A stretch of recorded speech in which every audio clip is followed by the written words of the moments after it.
കർത്താവിൻ്റെ പരിശുദ്ധമായ നാം വാഴ്ത്തപ്പെടുമാറാകട്ടെ. ഈ അനുഗ്രഹീത പകൽക്കാലം ക്രൈസ്റ്റ് ബ്ലസ്സസ് എന്ന യൂട്യൂബ് ചാനലുമായിട്ട് എൻ്റെ അനുഭവസാക്ഷ്യാൽപ്പമായി പറയുവാനായിട്ട് കർത്താവിൽ ഞാൻ ശരണപ്പെടുന്നു. എൻ്റെ പേര് TP ബാബു. ഇടുക്കി ജില്ലയിലെ ഹൈറേഞ്ചിൻ്റെ മേഖലകളിലാണ് ഞാൻ ജനിച്ചു വളർന്നത്. എന്നാൽ പഠനത്തോടുള്ള ബന്ധത്തിൽ എൻ്റെ പിതാവിൻ്റെ ഭവനത്തിലേക്ക് തൊടുപുഴയ്ക്കടുത്തുള്ള പെരുമാങ്കണ്ടം എന്ന് പറയുന്ന സ്ഥലത്ത് തിരിച്ച് കടന്നു വരുവാനൊക്കെ ഇടയായി തീർന്നു. സ്കൂൾ പഠനത്തോടുള്ള ബന്ധത്തിൽ അങ്ങനെ അവിടെ ആയിരിക്കുമ്പോൾ ഇടയ്ക്ക് വെച്ച് എൻ്റെ മാതാവ് മരിക്കുവാനായിട്ട് ഇടയായി തീർന്നു. വിശ്വാസത്തിലേക്ക് വരുന്നതിന് മുൻപുള്ള ചില 1-2 കാര്യങ്ങളാണ് ഈ ചാനലുമായിട്ട് പങ്കുവയ്ക്കാൻ ആഗ്രഹിക്കുന്നത്. അപ്പോൾ എൻ്റെ ജീവിതത്തിൽ എൻ്റെ മാതാവ് അങ്ങനെ ഏതാണ്ട് ചെറുപ്പത്തിൽ മരിച്ചുപോയി. അതിനുശേഷം പിതാവ് 10 വർഷം കഴിഞ്ഞപ്പോൾ പിതാവ് മരിച്ചു.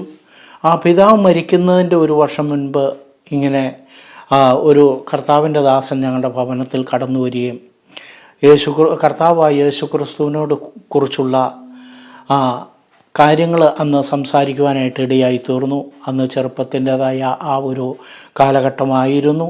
നിരാശയും ദുഃഖവും ഭാരവും ഒക്കെ അലട്ടിക്കൊണ്ടിരുന്ന കാലയളവിൽ ദൈവവചനം എങ്ങനെ ഉൾക്കൊള്ളണം, എങ്ങനെ മുന്നോട്ട് പോകണമെന്നൊന്നും അറിയുവാൻ പാടില്ലാത്ത ആ സമയങ്ങളിൽ ആ കർത്തദാസൻ പലപ്പോഴും ഞങ്ങളുടെ ഭവനത്തിൽ കടന്നു വരികയും മാറ്റമില്ലാത്ത സുവിശേഷം പറയുകയൊക്കെ ഇടയായി തീർന്നു. എന്നാലൊരു കത്തോലിക്ക ഭവനത്തിൽ ജനിച്ചു വളർന്ന ഞങ്ങൾക്ക് ചെറുപ്പത്തിൽ മുതൽ പള്ളിയിലൊക്കെ പോകും, അങ്ങനെ കാര്യങ്ങൾ ചെയ്യും. എങ്കിലും ഞങ്ങൾക്ക് ആ ഒരു വിശ്വാസം, അങ്ങനെ ഒരു വിശ്വാസമൊന്നും പിന്നീട് ഉണ്ടായില്ല. കാരണം ആ മാതാവിൻ്റെ അകാലത്തിലുള്ള മരണം, പിതാവ് രോഗിയായി തീർന്ന ആ സന്ദർഭങ്ങൾ, ഇങ്ങനെയൊക്കെ ആയിരിക്കുമ്പോൾ ഒരു ഒരു ദൈവവിശ്വാസം തന്നെ ഇല്ലാതായിരിക്കുന്ന ഒരു കാലഘട്ടത്തിലാണ് കർത്താവിൻ്റെ ദാസൻ ഇങ്ങനെ കടന്നു വരികയും താൻ വേദപുസ്തകത്തിൽ നിന്ന് ചില കാര്യങ്ങളൊക്കെ പറയുവാനായിട്ട് ഇടയായി തീർന്നത്. എന്നാൽ അങ്ങനെ ആ പ്രായത്തിൽ എന്ന് പറഞ്ഞാൽ ഒരു 20 വയസ്സ് 21 വയസ്സൊക്കെ ആയ ആ ഒരു കാലഘട്ടമാണ്. ലോകത്തിലേക്കൊക്കെ ഇറങ്ങി തിരിയാമായിരുന്നെങ്കിലും അതിന് ഒരു 17 വയസ്സൊക്കെ ആയപ്പോഴത്തേനും ഞാൻ പഠനമൊക്കെ നിർത്തി.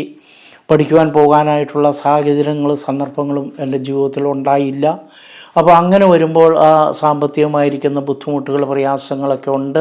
അങ്ങനെ ഇരിക്കുമ്പോൾ നിരാശ മൂടി പഠനത്തോടുള്ള ആ ഒരു താല്പര്യം കുറഞ്ഞു. കാരണം മനസ്സിൽ ഭവനത്തിലേക്ക് കടന്നു വരുമ്പോൾ മനസ്സിൽ വല്ലാത്ത ദുഃഖം തളം കെട്ടി നിൽക്കുന്ന ഒരു സാഹചര്യങ്ങളായിരുന്നു. അപ്പോൾ അങ്ങനെ ആയിരിക്കുന്ന ആ സമയത്ത് ഈ ലോകത്തിൻ്റേതായ ചില കാര്യങ്ങളിലൊക്കെ ഇറങ്ങിത്തിരിക്കുകയും പാപത്തിൻ്റെ വഴികളിലൊക്കെ പോകുവാനൊക്കെ ഇടയായിട്ട് തീർന്നിട്ടുണ്ട്. അല്പം മദ്യപാനമൊക്കെ തുടങ്ങി.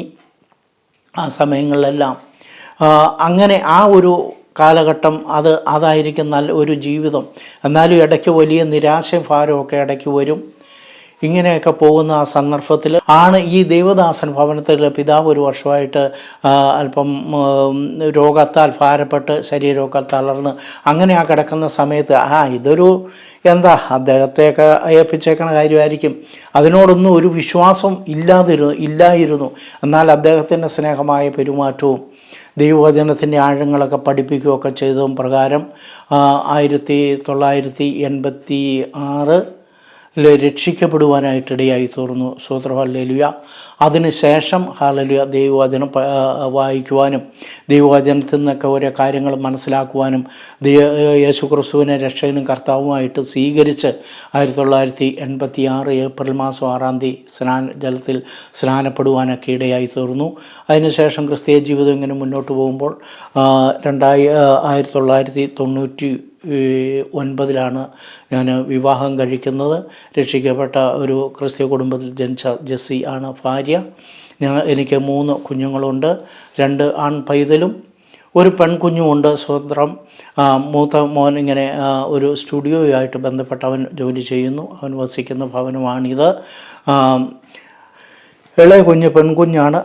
അവളുടെ വിവാഹമാണ് ആദ്യം നടന്ന്. ഒരു മോൻ്റെ വിവാഹം നടക്കുവാനുണ്ട്. ആ കുഞ്ഞിൻ്റെ ഭർത്താവും അവരും 2 കുഞ്ഞുങ്ങളുണ്ട്. അവരിപ്പോൾ ബീഹാറിൽ ദർഭംഗ എന്ന് പറയുന്ന ഡിസ്ട്രിക്റ്റിലേക്ക് കടന്നുപോയി. അവിടെ അവരെ ഏൽപ്പിച്ച ദൈവവിളി കൃത്യമായിട്ടുണ്ടായി. അവർ നോർത്ത് ഇന്ത്യയിലേക്ക് മോള് പറഞ്ഞു, എനിക്ക് നോർത്ത് ഇന്ത്യയുടെ വിളിയാണ്. അവളെ സ്കൂളിലൊക്കെ വിട്ടു, പഠിപ്പിച്ചു. അങ്ങനെ 3 വർഷക്കാലം പെനിയൽ ബൈബിൾ കോളേജിൽ പഠിക്കുവാനും ഗ്രാജുവേറ്റൊക്കെ ചെയ്യുവാനും ഇടയായി തീർന്നു. അങ്ങനെ ആ സമയത്ത് എൻ്റെ ജീവിതത്തിലെ 2 ഘട്ടങ്ങളുണ്ട്. ഒന്ന് വിശ്വാസത്തിൽ എങ്ങനെ അങ്ങ് വന്ന് കുഞ്ഞുങ്ങളൊക്കെ ഏറെക്കുറെ പ്രാപ്തിയൊക്കെ ആയതിനു ശേഷം എന്നെ ഒരു വലിയ രോഗം പിടിപെട്ടു. അലർജിയുടേതായ രോഗം എൻ്റെ ശരീരത്ത് ഉണ്ടായി. തലയിലെ മുടികളൊക്കെ ഇന്ന് കാണുന്ന പോലെയൊന്നുമല്ല, തലയിലെ മുടികളെല്ലാം പോയിട്ട് മുഖം ഏതാണ്ട് ഈ തണ്ണിമത്തൻ ചെത്തിയത് മാതിരി ഒരു ചുവന്ന കളറ് മാത്രമേ എൻ്റെ ദേഹത്തുണ്ടായിരുന്നുള്ളൂ. എൻ്റെ വൈഫിനോട് ചോദിച്ചാൽ അറിയാം, ഒരു മനുഷ്യൻ മുന്നോട്ട് പോകുമ്പോൾ എങ്ങനെ ആയിരിക്കും ആ മനുഷ്യൻ്റെ രീതി എന്നുള്ളത് വളരെ സഹിഷ്ണുതയോടെ, വളരെ സ്നേഹത്തോടെ എന്നെ നോക്കുവാനും സംരക്ഷിക്കുവാനൊക്കെ ആ സഹോദരിക്ക് കഴിഞ്ഞു. കാരണം ജീവൻ്റെ കൃപയ്ക്ക് കൂട്ടായി തന്നതാണല്ലോ. Praise the Lord. അപ്പോൾ ഇങ്ങനെ ഈ സന്ദർഭത്തിൽ എന്തു ചെയ്തു, ഞാൻ മരണം കാത്തുകിടന്ന ഒരു സമയമാണ്. ആ മരണം കാത്തുകിടക്കുന്ന ഏറിയ പ്രത്യാശ എൻ്റെ ഉള്ളിൽ എന്തു ചെയ്തു, ഏറിയ പ്രത്യാശ എൻ്റെ ഉള്ളിലുണ്ടാകുവാനായിട്ട് ഇടയാത്തു. ഞാൻ ഇന്ന് മരിക്കും, ഇപ്പോൾ മരിക്കും, എനിക്ക് ആ മരണം എനിക്ക് എന്തു ചെയ്യണം, ആസ്വദിക്കണം. മരണം കാത്തുകിടക്കുമ്പോൾ എൻ്റെ ഉള്ളിൽ ദൈവത്തിൻ്റെ പരിശുദ്ധാത്മാവ് വലിയ ഒരു ശക്തിയും ബലവും കർത്താവ് യേശു ക്രിസ്തു നൽകുവാനായിട്ട് ഇടയായി തീർന്നു. പരിശുദ്ധാത്മാവിൻ്റെ വലിയൊരു കൃപ എൻ്റെ മേൽ പകരുവാനായിട്ട് ഇടയായി തീർന്നു. ഞാൻ ആ സന്ദർഭത്തിലെല്ലാം എൻ്റെ ജീവിതത്തിൽ വലിയൊരു ശോധനയുടെ കാലഘട്ടമാണ് കടന്നുപോയത്. യേശുവിനോട് ഞാൻ ചോദിച്ചു, എന്താണ് ഈ പ്രകാരം ഇങ്ങനെ സംഭവിക്കാൻ കാരണം? അങ്ങനെ 1-2 കുറച്ച് ദിവസങ്ങളിൽ ഇങ്ങനെ എൻ്റെ ഹൃദയത്തിൻ്റെ ഉള്ളിൽ ഇങ്ങനെ ഈ ചോദ്യം തട്ടിയപ്പോൾ പിന്നെ എനിക്ക് പെട്ടെന്ന് എൻ്റെ ഹൃദയത്തിലേക്ക് വന്നു, ഒരിക്കലും ദൈവത്തിൻ്റെ ഹിതത്തിന് ഒരു പക്ഷേ ദൈവം ആ ഒരു പ്രോസസ്സിലൂടെ നിന്നെ കടത്തി വിട്ടിട്ട് അനേകരുടെ മുൻപാകെ ഈ സാക്ഷ്യം പറയുവാനായിരിക്കും എന്ന് എൻ്റെ ഹൃദയത്തിൽ തോന്നിയപ്പോൾ ദൈവത്തോട് ഞാൻ നിലവിളിച്ച് പറഞ്ഞു, കർത്താവേ, എനിക്ക് അങ്ങേ ചോദ്യം ചെയ്യുവാനായിട്ട് അധികാരമില്ലല്ലോ, എന്നോടത് ക്ഷമിക്കണം എന്ന് പറഞ്ഞ് ഞാൻ പ്രാർത്ഥിക്കുവാനായിട്ട് ഇടയായി തീർന്നു. അപ്രകാരം ദൈവം പിന്നെ അതിൽ നിന്നെല്ലാം വിടുവിച്ചു. ഇതിൻ്റെ മറ്റൊരു കാര്യം ഇതിൻ്റെ വേറൊരു വശത്തേക്ക് പറഞ്ഞാൽ, എൻ്റെ കുഞ്ഞിൻ്റെ പഠനം തീർന്നിട്ട് അവളുടെ വിവാഹം ഉറപ്പിച്ചിരിക്കുന്ന ആ ടൈമിലാണ് കുഞ്ഞുങ്ങളൊക്കെ പറഞ്ഞു, പപ്പയെ അങ്ങനെ ആ കല്യാണത്തിൻ്റെ ആ സമയത്ത് എങ്ങനെ കൊണ്ടുപോകും, എങ്ങനെ ചെയ്യും, എങ്ങനെ ആളുകളുടെ മുമ്പിൽ പോയിരിക്കും എന്നൊക്കെ എന്നോട് ചോദിച്ചു. ഞാൻ ഒരു ചെറിയൊരു തുണി മാത്രമേ ധരിച്ചിട്ടുള്ളൂ.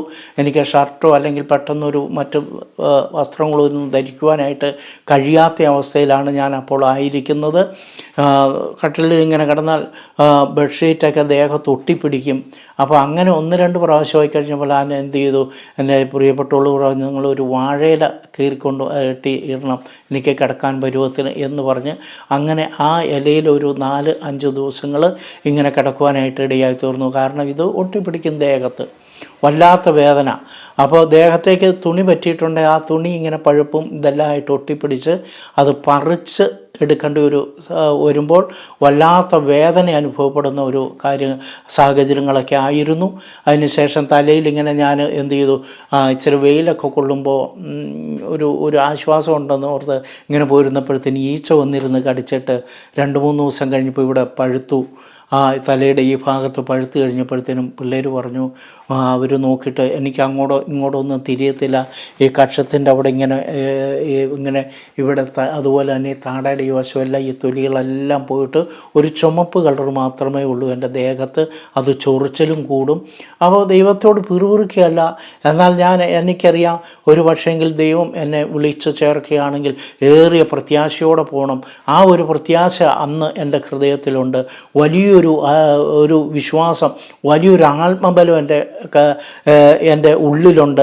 അങ്ങനെ കിടക്കുമ്പോഴാണ് ഈ പുഴുക്കൾ ഇവിടെ ഉണ്ടാകുവാനായിട്ട് ഇടയായി തീർന്നു.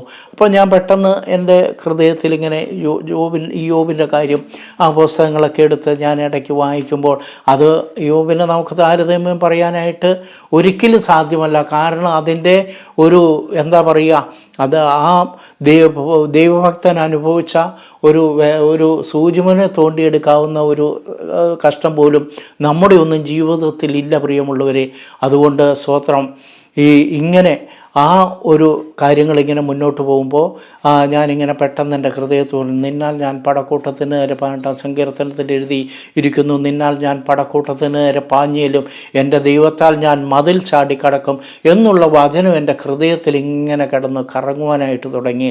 സ്തോത്രം, ഹല്ലേലൂയ. അതിങ്ങനെ പലവരും ഉരുവിട്ടപ്പോൾ എൻ്റെ ഹൃദയത്തിൽ ദൈവത്തിൻ്റെ ആത്മാവ് സംസാരിക്കുവാനായിട്ട് ഇടയായി തീർന്നു. ഹല്ലേലൂയ, നിൻ്റെ ഈ രോഗമാകുന്ന മതിലിൽ നിന്ന് നീ എന്ത് ചെയ്യും? വിശ്വാസത്താൽ ചാടിക്കടക്കുവാനായിട്ട് ഇടയായിത്തീരും എന്നിങ്ങനെ എൻ്റെ ഹൃദയത്തിൽ പറയുവാനായിട്ട് ഇടയായി തീർന്നു. അങ്ങനെ ആ സമയത്ത് മുന്നോട്ട് പോകുമ്പോൾ എൻ്റെ മോളുടെ വിവാഹത്തെക്കുറിച്ച് ഞാൻ മുൻപ് സൂചിപ്പിച്ചല്ലോ. അപ്പോൾ അങ്ങനെ പോകുമ്പോൾ ആ കുഞ്ഞിൻ്റെ വിവാഹത്തിൻ്റെ 2-3 ദിവസം മുൻപ് എനിക്ക് ഷർട്ട് ദേഹത്ത് ധരിക്കാനായിട്ട് കുഴപ്പമില്ല, നടക്കാൻ കുഴപ്പമില്ല. അങ്ങനെ ആ വിവാഹം നന്നായിട്ട് നടക്കുവാനായിട്ട് ഇടയായി തീർന്നു. അതിന് ദൈവം ചില വഴികളൊക്കെ ഒരുക്കി, ചില സാമ്പത്തിക വഴികളൊക്കെ തുറന്നു തന്ന് കർത്താവ് തക്ക സമയത്ത് ആ കാര്യങ്ങളൊക്കെ നിവർത്തിക്കുവാനായിട്ട് ഇടയായി തീർന്നു. അതിനുശേഷം ദേഹത്ത് ഇങ്ങനെ അങ്ങനെ ഉണ്ട്, ദേഹത്ത് ഇങ്ങനെ പല സ്ഥലങ്ങളിലും കൂടുതൽ വട്ടത്തിലൊക്കെ മുറിവുകളൊക്കെ ഉണ്ടെങ്കിൽ പോലും അന്ന് അല്പമായ മരുന്നുകളും ഒക്കെ വാങ്ങി പുരട്ടി ഇങ്ങനെ മുഖമൊക്കെ അങ്ങ് കറുത്ത് വല്ലാതെ ഒരു അവസ്ഥയിലൊക്കെ പോയെങ്കിലും എനിക്കതിനകത്ത് സങ്കടമില്ല. അനേകരുടെ മുമ്പാകെ അതിന് ശേഷം ഞാൻ പല സ്ഥലങ്ങളിൽ പോയി ദൈവത്തിൻ്റെ സാക്ഷിയാകുവാനായിട്ട് ഇടയായി തീർന്നു. ബഥേൽ ഗോസ്പൽ ടീം എന്ന് പറയുന്ന ഒരു ടീമിനോട് ചേർന്ന് ഇപ്പോൾ പല സ്ഥലങ്ങളിലൂടെ കടന്നുപോയി കർത്താവിനെ സാക്ഷിക്കുവാനായിട്ട് ഇടയായി തീർന്നു. നിങ്ങളുമായിട്ട് സ്തോത്രം, ഹല്ലേലൂയ. ഇന്ന് പകൽക്കാലം എൻ്റെ ഈ അനുഗ്രഹിക്കപ്പെട്ട സാക്ഷ്യം നിങ്ങളുമായിട്ട് പങ്കുവെക്കുവാൻ തക്കവണ്ണം ഒരുക്കി തന്ന ദൈവത്തിൻ്റെ മഹാകരുണയ്ക്കായിട്ട് സ്തോത്രം ചെയ്യുകയാണ്. ഞങ്ങളുടെ ഭവനത്തെ ഓർത്ത് പ്രാർത്ഥിക്കണം. ഞങ്ങൾക്കൊരു ഭവനം ഞങ്ങൾക്ക് ആവശ്യമുണ്ട്. ഇപ്പോൾ നിലവിൽ വസിച്ചുകൊണ്ടിരുന്ന ആ ഭവനത്തിൻ്റെ ശോചനീയാവസ്ഥകൾ അത് പൊളിച്ചു മാറ്റി പുതിയതൊന്ന് അവിടെ ചെയ്യുവാനായിട്ട് ആഗ്രഹിച്ച് പ്രാർത്ഥിച്ചുകൊണ്ടൊക്കെ ഇരിക്കുന്നു. അതേപോലെ തന്നെ അനേക ഇടങ്ങളിൽ കടന്നു പോവുകയും അനേക രോഗികൾക്ക് വേണ്ടി പ്രാർത്ഥിക്കുവാനൊക്കെ കർത്താവ് എന്നെ സഹായിച്ചിട്ടുണ്ട്. കർത്താവിൻ്റെ പ്രവൃത്തി ഇങ്ങനെ ചെയ്യുന്നു. അപ്പോൾ ഞാനൊരു കാര്യം ഇതിനകത്തുനിന്ന് മനസ്സിലാക്കുന്നത്, യേശുവിന് അല്ലെങ്കിൽ കർത്താവ് നമ്മളുടെ ഉള്ളിൽ അല്ലെങ്കിൽ ഒരാളെക്കുറിച്ചുള്ള ആ ഒരു ഉദ്ദേശവും പ്ലാനും അത് ദൈവത്തിന് മാത്രമേ, ദൈവത്തിൻ്റെ പ്ലാനിലും പദ്ധതിയിലും പെട്ട കാര്യങ്ങളേ ഉള്ളൂ. അപ്പോൾ ചിലർ വിചാരിക്കും ദൈവം എന്തെങ്കിലും മറ്റു കാര്യങ്ങളിൽ ഏർപ്പെട്ടു അല്ലെങ്കിൽ ആ മനുഷ്യനിങ്ങനെയാണ്. നമുക്കാരെയും അങ്ങനെ വിധിച്ചു തള്ളുവാനുള്ളതല്ല. യേശുവിൻ്റെ ഹിതത്തിനായിട്ട് ഏൽപ്പിച്ചു കൊടുത്തെങ്കിൽ മാത്രമേ എന്ത് ചെയ്യത്തുള്ളൂ? കർത്താവിൻ്റെ പ്രവൃത്തി കാണുവാനായിട്ട് ഇടയായി തീരുകയുള്ളൂ.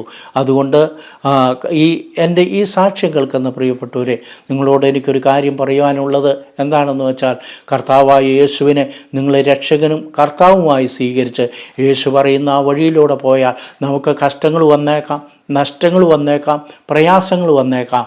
എന്നാൽ അതിൻ്റെ മധ്യത്തിൽ പ്രവർത്തിക്കുന്ന ഒരു യേശു ഇന്നും ജീവിക്കുന്നു. ഹല്ലേലൂയ.